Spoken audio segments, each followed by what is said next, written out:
Hi everyone, whenever anybody mentions relic basses online, all hell breaks out.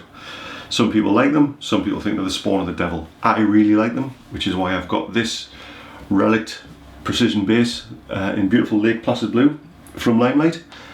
I think it's absolutely gorgeous and I'm going to tell you a little bit more about it. So a few years ago I spotted a local ad for a gorgeous looking jazz bass, Olympic white with a tortoiseshell plate, and it was a Limelight relic. So I did a little bit of research because I hadn't heard a whole lot about them and saw that I'd done lots of really nice looking basses.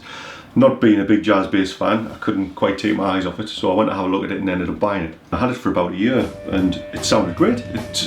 For a jazz, the front pickup was really big and deep, and it was a nice weight. The neck felt great, really well broken in. But best of all, the relicing was really well done, very tasteful. And I started thinking that maybe a Precision was on the cards. Now for years I was a really big fan of Sunburst Precisions, but there was a time when I really just fancied a change, and come on, Lake Placid Blue, everybody loves Lake Placid Blue. With it being a custom colour, obviously it's hard to get a hold of an old Precision. And the idea of a new one doesn't really appeal to us. There's something about an old, worn-in looking Precision which really appeals to me, and I know a lot of people won't agree with that. One avenue to explore is the Fender Custom Shop, which I just can't afford. They're a lot of money, as you know. And from what I've seen of the custom shop stuff, there's some nice stuff out there, but I don't think there's a lot about it that justifies the price hike over the off-the-shelf stuff.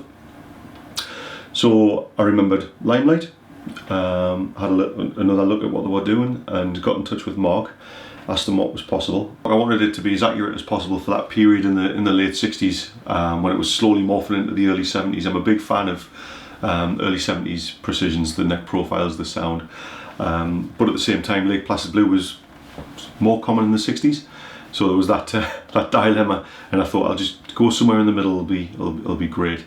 The headstocks come with a Limelight logo, but on request Mark can leave it blank so you can put your own on, hence the transition logo. I sent Mark a few examples of the Lake Placid Blue that I was after, which, like I say, were sort of a little bit richer, possibly a bit more muted than what you would obviously expect out of the box. And we had quite a long, involved discussion as to the level of relicing. Now I really wanted a light touch relic. Mark does lots of grades of relic, from bonfire through to more this sort of level, which is just used and lived in over the years without being particularly abused. But one of my main requests was to keep the weight as light as possible. When you get to my age, my back's starting to give me a bit of hassle, so a light bass is great for me. I've had heavy basses over the years and they've been great, but I don't really want to stand around for hour-long sets with one. So Mark couldn't make any promises in that regard, but he said he would keep an eye out for a lighter weight body for us. Also, to keep the weight down, I requested go-to Resolite tuners. They look pretty much identical to the Fender tuners you would expect to see at the time, but they're, as the name suggests, they're much lighter. And in the event of Mark finding a really lightweight body, it would also help to counter any neck dive. When it arrived, I was blown away. I was absolutely knocked out. I picked it up and played it, and it just felt like home straight away. It just reminded me very much of my early 70s Precisions. I just felt at home straight away, and I was really happy that the weight is just great. I think it's around about 8.5 pounds, I think, which is pretty much perfect for me. There's a fantastic patina, I think, on all of the chrome parts, which just makes them, gives them a lovely muted glow. The body itself has got checking in the finish. I'm very happy with the level of relicing that I've got on this one. The pickguard is nice and creamy yellow, which you're not going to get anymore thanks to the smoking ban. And it just looks very authentic. Mark's attention to detail is fantastic. A Fender aficionado would be able to look at it and point at little bits, but the main giveaway is the Limelight signature on the back. The neck is a late 60s, early 70s profile, so it's quite thick, chunky front to back. It's a standard width. And I added the late 60s Fender transition logo on there. So it's an iteration that only happened for a few years towards the late 60s. When I asked Mark about the necks, he said he gets them from WD Music. I think he gets them in rosewood and maple. and you can reshape the neck based on anybody's requirements. The neck edges are also rolled, which is such a nice feeling when you get a nice rolled edge neck. It really feels like home.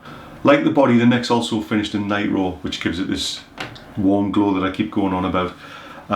There's a few tasteful little dinks out of the neck. There's no chunks out of it. It's very muted, the relic'd, and the finish is slightly worn on the back of the neck, which adds to that lived-in feeling. This particular bass has an alder body. Limelight make their bodies in the UK, I believe, from alder and presumably ash as well. The pickups are Limelight's own. I don't really know much about them other than they just sound exactly like you would want a late 60s, early 70s Precision to sound like.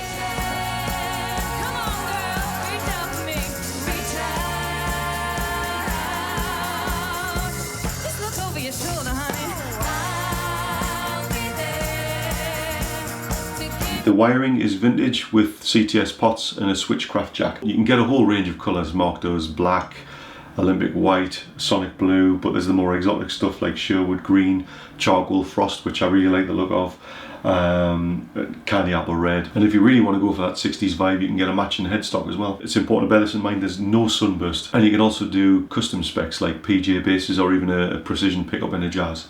Now at the time of this video, which is late 2019, the prices for the Precision and the Jazz are around about £1,000, which is incredible value, especially when you compare it to the likes of Fender. The standard Fenders, the non-US Fenders aren't far off that. And if you want to go into the custom shop realm, the skyrocket from there. And if you want to go into the custom shop realm and actually specify your own configuration, it's blank checkbook time. So £1,000 or thereabouts is just incredible value, I think. When I knew I was going to be making this video, I asked Mark what the current turnaround time for the basses were. At the moment it's 12 to 16 weeks, which seems like a long time, and it is. It's only a little bit longer than I had to wait when I had this one built a couple of years ago. I think with Limelight just consisting of 2 people, you just have to be patient. It hurt, but it was definitely worth the wait.